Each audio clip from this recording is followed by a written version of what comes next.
Greetings to you all. I hope you guys are having an amazing day. By the way, I just want to quickly say thank you so much for the support on the last two videos.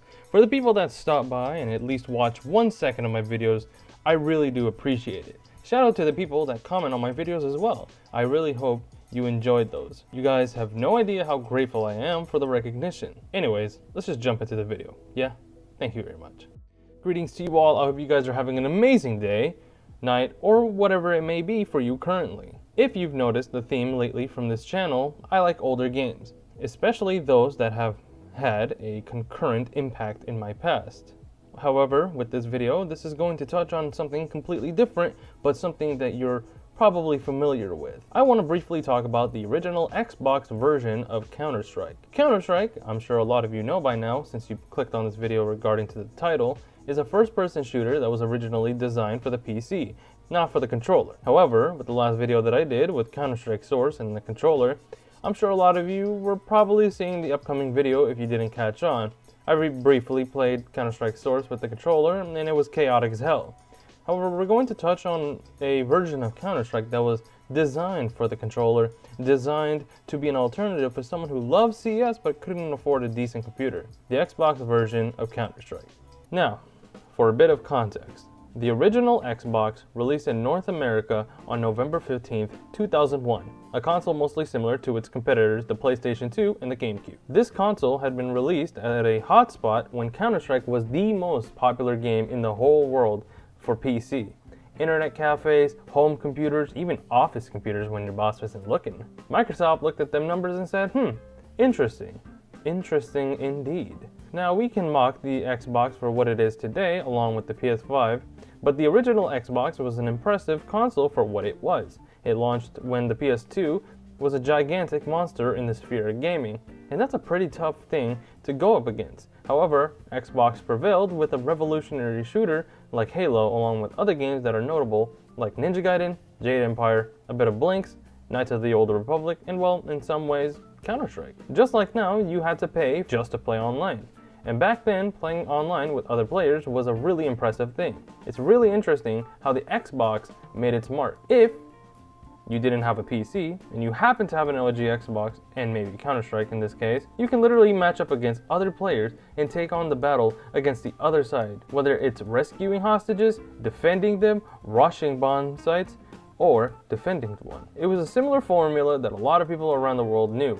However, this was a very niche game and Xbox wasn't as popular around the world. But the Xbox nevertheless made its legacy by further continuing its life to be the Xbox 360. The 360 isn't important now. We're talking about a niche port on a mostly niche console. What's also kind of funny is that the Wikipedia doesn't even include this version of Counter-Strike in the timeline of main releases from the franchise. A bit saddening, but also quite hilarious given how this game is more obscure than Counter-Strike Neo, which is actually listed in the timeline. A bit insane to me. Maybe I'm blind, maybe it's probably in front of me, but oh well. Now, let's go up against the actual details of this. Let's get down to the nitty-gritty. We have a menu that is reasonably comfortable and homey, something you'll see a lot when switching between game modes. You have the modes like training, single player, Xbox Live, System Link, Options, and Change Profile. The three that are the most important, to me at least, is single player, Xbox Live, and System Link. The one that catches your eye the most is probably going to be the Xbox Live. Oh my god, you can play online on this dinosaur of a game? Yes, and well, no. Yes, in terms of back then, you could play when the servers were up, the live version, at least, at the time for the original Xbox. No, you can't play it right now because, well, Xbox Live doesn't really translate to today than what it was back then. It's a different kind of live now. However, that feature alone for something back in 2003 is still impressive to this day, and online gaming was still like kind of a revolutionary thing that you can play around with other people, which is beautiful, honestly.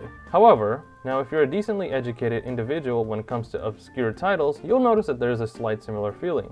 Yep, this game shares a lot of traits from Counter-Strike Condition Zero, another obscure type of game. Textures are definitely not like 1.6 and everything is in high resolution but still looks old. And that's why the jump from 1.6 to Condition Zero to Source is really the biggest jump ever. I mean, the graphics were kind of insane for the time. However, it is from 2003, this game at least. I'm obviously kidding. For the time and today, it looks decently well. It doesn't look like it's terrible. However, the high HDR that it was trying to make is bound to make my eyes hurt, and it can be really dark when you're in certain places of the map, or any map that has like some sort of lighting. Granted, some of these maps aren't exactly perfect, like Tides or Piranesi or Militia, but you know, they were designed to be experimental maps just like 1.6, and these were basically, most of these were made in 1.6. I'm not sure about Tides, but you get the point. And there's also, you can play single player with bots, so that's actually a good thing. They actually thought far ahead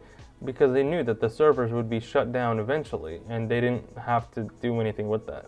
So if you didn't know that this game in particular made the CSGO wheel by menu, this game actually made it. So yeah, it wasn't CSGO that first did it, it was this game in particular. The reason why the CSGO wheel menu was made was because it was made for console in mind. I at least think. For console players to actually start playing Counter-Strike on their consoles, but you know, that never really took off. But yeah, this game is actually, it created the wheel by menu. Surprisingly intuitive if you just learn a little bit of how to use it. It is actually quite an impressive feat, especially for something as old as 2003. And just like CSGO, you had map-specific teams of CTs and Ts. What do I mean?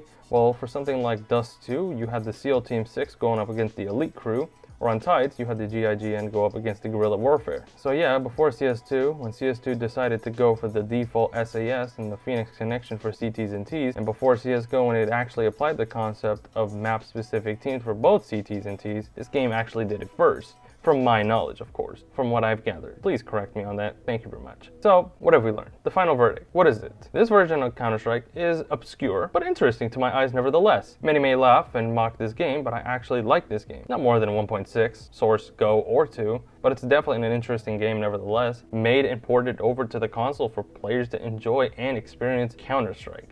Just like everybody should. If you haven't experienced Counter-Strike, what is wrong with you? But, you know, if you never had the money for a PC back then and you had an Xbox, hey, you can play Counter-Strike. Is it a good alternative? Well, that's up to you, the viewer, to decide. You try this game out however you can and wherever you see fit. In my experience, I actually enjoyed this game a lot. I actually enjoyed recording the gameplay, and I sometimes like to play this game when I'm like really bored. And, you know, I'm kind of tired of getting completely owned on 1.6 servers. Everybody's experiences can differ, and everybody has different ways of deciding what they think is good or bad. I am merely the middleman, Jodan, the man who just likes old stuff and Counter-Strike like, well, nobody else. But hey, if you like this video and you want to see more videos about me talking about video games in particular, feel free to give this video a like, subscribe to the channel, and expect more videos to come. In the meantime, I hope you enjoy the video, and I'll see you guys in the next one.